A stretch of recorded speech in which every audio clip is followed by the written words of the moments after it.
बुद्ध, जिन्हें सिद्धार्थ गौतम के नाम से भी जाना जाता है, एक आध्यात्मिक शिक्षक और बौद्ध धर्म के संस्थापक थे। उनकी शिक्षाएं 4 आर्य सत्यों और अष्टांगिक मार्ग पर केंद्रित हैं, जो मिलकर बौद्ध दर्शन और अभ्यास का आधार बनते हैं। इस निबंध में हम शिक्षा पर बुद्ध की शिक्षाओं के प्रमुख पहलुओं की खोज करेंगे और उन्हें आधुनिक समय में कैसे लागू किया जा सकता है। पृष्ठभूमि और ऐतिहासिक संदर्भ। सिद्धार्थ गौतम का जन्म 6वीं शताब्दी ईसा पूर्व में उस क्षेत्र में हुआ था जो अब नेपाल है। उनका पालन पोषण एक धनी परिवार में हुआ था और उनका पालन पोषण एक विशेषाधिकार प्राप्त था।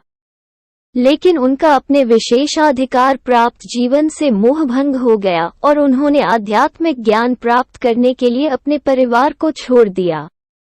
वर्षों के ध्यान और आत्मचिंतन के बाद सिद्धार्थ गौतम ने बोधि वृक्ष के नीचे बैठकर ज्ञान प्राप्त किया। उन्होंने अपना शेष जीवन दूसरों को अपनी अंतर्दृष्टि के बारे में सिखाने और उन्हें ज्ञान प्राप्त करने में मदद करने में बिताया। बुद्ध की शिक्षाओं को शुरू में मौखिक रूप से प्रसारित किया गया था और बाद में बौद्ध धर्मग्रंथों के संग्रह पाली कैनन में लिखा गया था। पाली कैनन में शिक्षा सहित विषयों की एक विस्तृत श्रृंखला पर बुद्ध के प्रवचन शामिल हैं। 4 आर्य सत्य। शिक्षा पर बुद्ध की शिक्षाएं 4 आर्य सत्यों पर आधारित हैं, जो इस प्रकार है। दुख की सच्चाई। दुख जीवन स्वाभाविक रूप से असंतोषजनक है और सभी प्राणी किसी न किसी रूप में पीड़ा का अनुभव करते हैं। दुख की उत्पत्ति का सत्य। समुदाय अनित्य वस्तुओं के प्रति तृष्णा और आसक्ति से दुख उत्पन्न होता है। दुख निरोध। निरोध का सत्य। राग और आसक्ति को त्याग कर दुख पर काबू पाया जा सकता है। दुख के निरोध के मार्ग का सत्य। मग्गा अष्टांगिक मार्ग दुख के निरोध की ओर ले जाता है। ये सत्य बौद्ध दर्शन की नींव है और शिक्षा पर बुद्ध की शिक्षाओं को समझने के लिए आवश्यक है। 8 गुना पथ। अष्टांगिक मार्ग दिशा निर्देशों का एक समूह है, जिसका पालन करने पर दुखों का अंत होता है। मार्ग को 3 श्रेणियों में बांटा गया है: ज्ञान, नैतिक आचरण और मानसिक अनुशासन।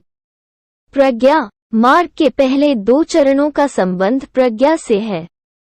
पहला कदम सही समझ है, जिसमें 4 आर्य सत्यों को समझना शामिल है।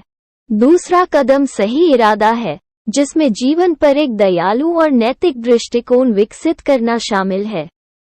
नैतिक आचरण मार्ग के अगले 3 चरण नैतिक आचरण से संबंधित हैं। तीसरा चरण सम्यक वाक है, जिसमें सत्य और करुणापूर्वक बोलना शामिल है। चौथा चरण सही कार्य है, जिसमें नैतिक रूप से व्यवहार करना और खुद को और दूसरों को नुकसान से बचाना शामिल है। 5वां चरण सही आजीविका है, जिसमें इस तरह से जीविका अर्जित करना शामिल है जो नैतिक है और दूसरों को नुकसान नहीं पहुंचाती है। मानसिक अनुशासन मार्ग के अंतिम 3 चरण मानसिक अनुशासन से संबंधित हैं। 6वां चरण सही प्रयास है, जिसमें मन के सकारात्मक गुणों को विकसित करना और नकारात्मक गुणों को छोड़ना शामिल है। 7वां चरण राइट माइंडफुलनेस है, जिसमें वर्तमान क्षण में अपने विचारों और भावनाओं के बारे में जागरूक होना शामिल है। 8वां और अंतिम चरण सम्यक एकाग्रता है, जिसमें ध्यान की गहरी अवस्थाओं का विकास शामिल है। शिक्षा पर बुद्ध की शिक्षाएं अष्टांगिक मार्ग पर आधारित हैं, जो आध्यात्मिक विकास के लिए आवश्यक कौशल और गुणों को विकसित करने के लिए एक ढांचा प्रदान करता है। बौद्ध धर्म में शिक्षा की भूमिका। शिक्षा बौद्ध धर्म का केंद्र है, क्योंकि यह ज्ञान और समझ के माध्यम से है कि कोई ज्ञान प्राप्त कर सकता है। बुद्ध का मानना था कि शिक्षा को ज्ञान, नैतिक आचरण और मानसिक अनुशासन के विकास पर केंद्रित होना चाहिए, जो 8 गुना पथ की 3 श्रेणियां हैं। शिक्षा पर बुद्ध की शिक्षाओं ने आत्मचिंतन और आलोचनात्मक सोच के महत्व पर बल दिया। उन्होंने अपने छात्रों को खुद की और दुनिया की गहरी समझ हासिल करने के लिए अपने स्वयं के विश्वासों और धारणाओं के साथ साथ दूसरों की धारणाओं पर सवाल उठाने के लिए प्रोत्साहित किया।